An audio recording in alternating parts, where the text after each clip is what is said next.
Alright, ladies and gentlemen, so the Washington Commanders have a chance to go 3-0, but the Super Bowl contending Buffalo Bills stand in their way. This is a couple of keys to victory that Washington must follow to come out victorious. Let's talk about it. How I feel?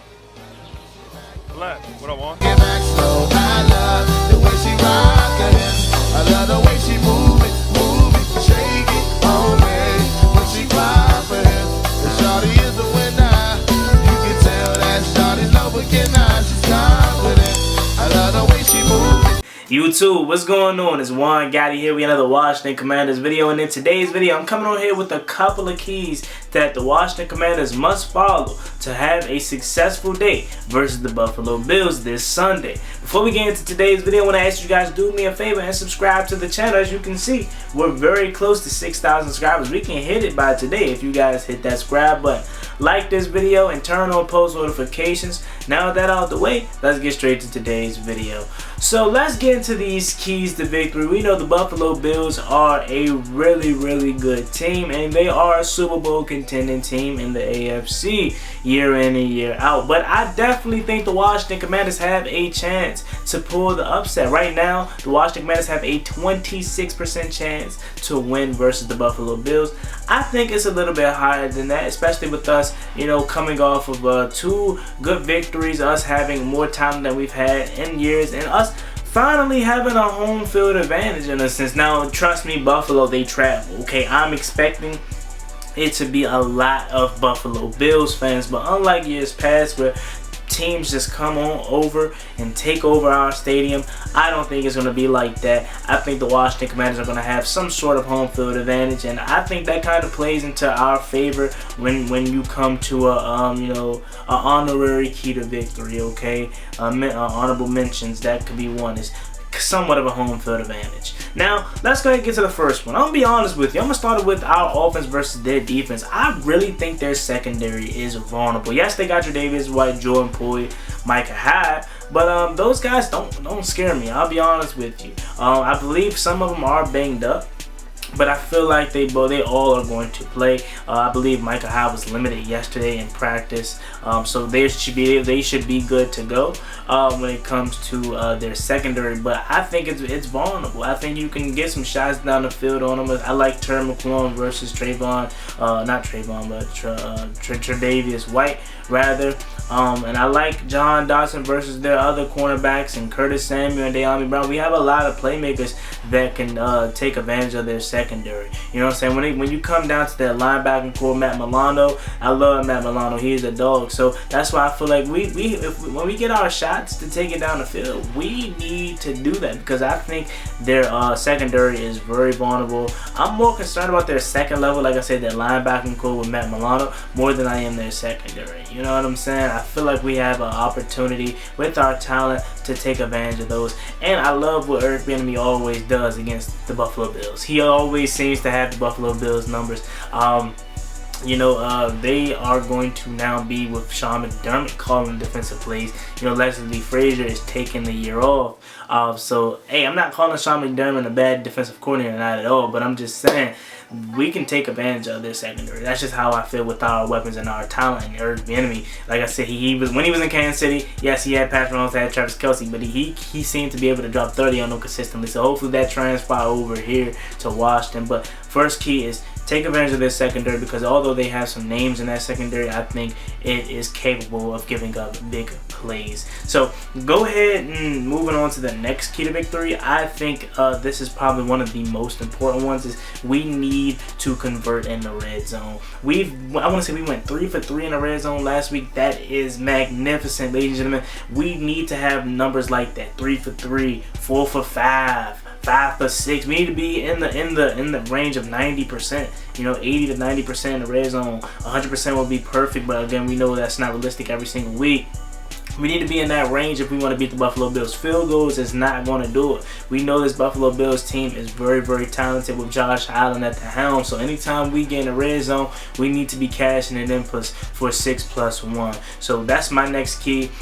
When you get to these third downs, convert on them in the red zone, okay? When you get to the red zone, 2nd and goal, punch it in. When you get in the red zone and you from like the 10-yard line, do a PA boot. You know what I'm saying? Something to get their mind going. Load up the backfield, make it look like it's a run, then pull it out and have Sam Howell sneak out the backside for a rushing touchdown or you know, a dump off the Cole Turner, because Logan Thomas more likely than not will be out. I will throw this in there too. And we'll talk more about this when I come to my preview and my score prediction in the next video. They could be without Dawson Knox. He didn't practice yesterday. He didn't practice the day before that, and he's dealing with a back injury. So today is going to be huge to see if he practices or not. They could be without Dawson Knox. Now they have Dawg Kincaid, who is really good too, but Dawson Knox is one of the better tight ends in football, and they could be without him. So yeah, convert on third downs, and once you get in the red zone, punch it in for 6. No field goals, no field goals, no field goals, because that's not going to help us in the long run. Next key to victory, we need to find a way to force Josh Allen to make mistakes. We know he's prone. Josh Allen is my favorite quarterback in the NFL, but even I'll say this as a fan of him, he is prone to make mistakes. We seen what he did on Monday Night Football versus the Jets. He has the mentality of, I want a big play all the time. Okay, Josh rarely likes taking the small plays, you know what I'm saying, the 5, 10 yard gains. He wants the 20, 30, 40 yard play every single time, and he plays with that mentality. And again, it's a good mentality to have. Obviously you want to play like you can always make the play, but it's also a mentality that can get you into some trouble, as you clearly can see versus the Jets. He had 3 interceptions. So we know Josh Allen is prone to turn the ball over, so we need to find a way to get him to turn the ball over. I know this may be a risky task, but I want to speed up Josh Allen's clock. I want to send blitzes at him. I want my front 4 to get after him, and if they can't, send an extra guy, send a Jamin Davis on a blitz or something like that. I trust my secondary to go up against Gabe Davis and Stephon Diggs. Obviously you want to shade some help over to Stephon Diggs' side, but other guys are going to make the other guys beat you. Make Gabe Davis beat you. Make the other receivers in their room beat you, not Stephon Diggs. And I think a way to do that is honestly send some pressure at Josh Allen. You give Josh Allen time, he's going to carve you up. You know what I'm saying? But the more you send pressure at him, the more he gets flushed, the more he gets overwhelmed, he's going to be prone to make some mistakes. So that's my next key, is to force Josh Allen into mistakes. I think he's going to be able to make at least 2 in this game. I think if we get pressure in his face, he's going to at least turn the ball over twice, and it could be in crucial times for the Buffalo Bills. You know what I'm saying?